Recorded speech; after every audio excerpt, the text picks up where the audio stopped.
Welcome back. It's time for a Rabe review. Okay, up first, I'm tackling a new series that I started yesterday because it just came out, and the first 3 episodes are on Hulu. It's the real-life story of Michelle Carter. It's called The Girl from Plainville. Now, this stars Elle Fanning, and if you don't remember this story, I just want to pre-warn you, this is very heavy subject matter, guys, right now. So just warn yourself. This is about a girl who was texting her boyfriend who wanted to end his life, and she kept texting him to do it. She has been convicted. It's the real-life story of how it all happened. First 3 episodes are up on Hulu. I've learned so much already that I didn't know about the story, which makes it even worse. That's why it's so sad. I watched all 3 yesterday. I am hooked. Elle Fanning does an amazing job. Forewarning, it's a hard subject matter, but take a look at this edited trailer. Conrad's dead. Who's Conrad?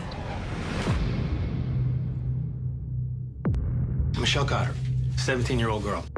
Texts her friends for 3 days telling them her boyfriend's missing, but this girl knew he wasn't missing.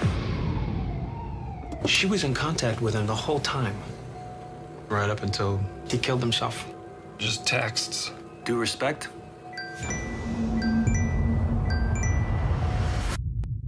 Those are messed up texts. I think she was telling him to do it, encouraging him.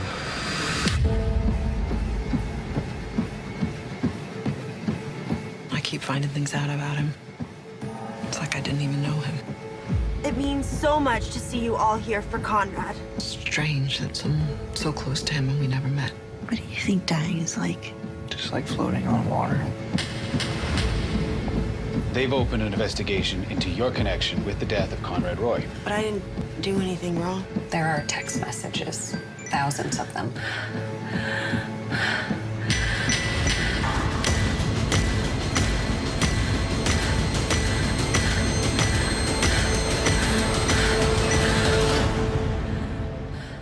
I want to tell our story. Our love story.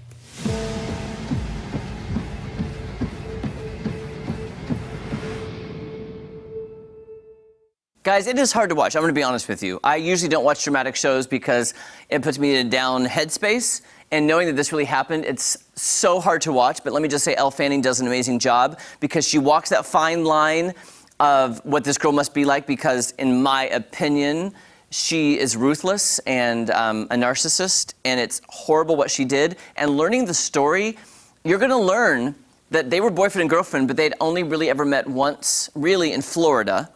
They had a text relationship. They lived an hour apart. Their families didn't even know about each other, and yet they were in love, the love of each other's lives, going to get married. It's just a very odd story. And when you see the text messages and you see what she did intentionally, you know, it's fictionalized for TV. They even put a disclaimer up saying some scenes are for the story, but based on actual facts, the text messages are facts. I call it a Google show because I was sitting there Googling facts of the case to see what was true or not, and a lot of it is very true. I also love Chloe Sevigny as the mother is fantastic. She is wonderful. I also got to meet Elle Fanning at the Critics' Choice Awards. She was lovely. I think we have a picture of that. There, Marlon, do we have that picture? Nope, that's Nasim Pedrad. Can we switch to the other one, please? Okay. Sorry, they're not really paying attention, I think. Okay. Anyway, I got to meet Elle Fanning at the Critics' Choice Awards. She was lovely because you know I love the great. Are we going to get that picture, you think, or no? Are we just going to go on then? Okay. It's Elle Fanning in a yellow dress. Me and Elle Fanning. It was in the email this morning. Okay, anyway, if we don't have it, I'll show it later. Okay. Anyhow, I did send it. I'll resend it. Okay, let's move on to Life with Beth. I hesitantly started to watch this yesterday because I'm not a really huge fan of Amy Schumer, but a lot of people were telling me about it and saying how great it was. So I'm like, maybe I should give this a chance. So I watched all 3 of The Girl from Plainville, and then I started Life and Beth, and Amy Schumer created this, and it's actually very realistic and authentic feeling, just about somebody lost in life and not knowing what they want and where they're going. It's actually fascinating, and I'm really impressed with Amy Schumer's acting. Take a look.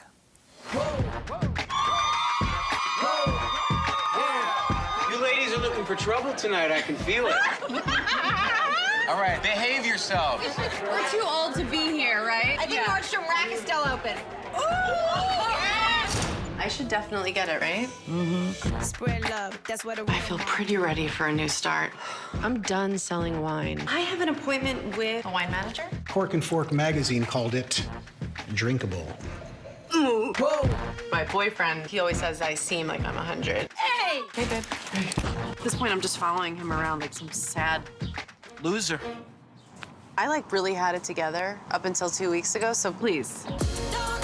I gotta find my thing. And I believe that I was meant to coach.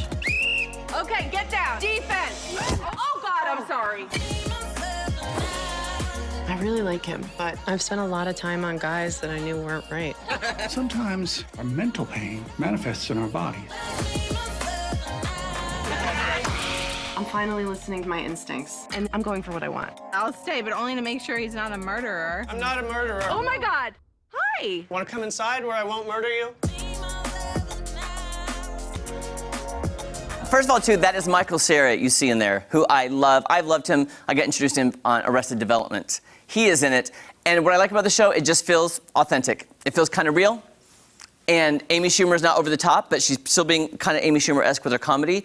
But I really like it. All the episodes are up right now on Hulu. Okay, this next show I want to get to very quickly because I could not be more excited about it. It's one of my favorite British comedians of all time named Catherine Tate. I used to love her show, The Catherine Tate Show. Kira is nodding with me. You know Catherine Tate. I love her. She has a brand new show coming out on Netflix where, as you can see, she plays a lot of the characters in the show, which is my favorite part. It's called Hard Sell. Comes out April 12th. Take a look at this. 82% of women are in prison for non-violent crimes. The justice system is rigged against them. Case in point, what are you in here for? 7 counts of battery and assault. That's a bad example. What about you? Armed robbery. Nope. I had a dispute with an Uber driver. He took the long way round, so I stabbed him in the neck, left him for dead. Just cut this stuff out.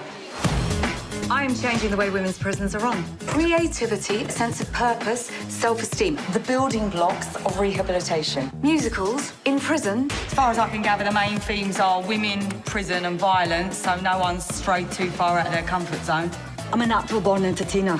I'm also incredibly violent, and singing is my happy place. Oh, that's the spirit. I love my job. You get to make a connection with all these women during their stay. That's why I took this job, make a difference. Let's break some misconceptions. Let's smash some stereotypes. Be yourselves. We certainly do have our own stories. They had to lock me up to set me free. If I know these women, they will run towards this opportunity and leap into its arms. Oh, what is this all about? Could it be the ice cream van? Don't be ridiculous. It usually signals some sort of emergency. But in case you're right, I'll have Raspberry Ripple 1 scoop. 2 scoops! I love her so much. By the way, you can tell this is set in a women's prison where the warden is now going to start a musical theater division for the women's prison. I am in 100% for this. Okay, and then finally, really fast, Chad Season 2 is approaching. TBS released this really, really quick sneak peek. Just take a look. It's really quick.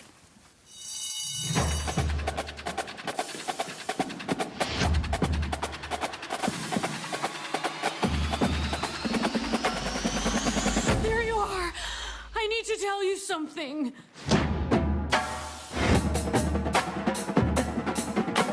Terry, I can't talk right now.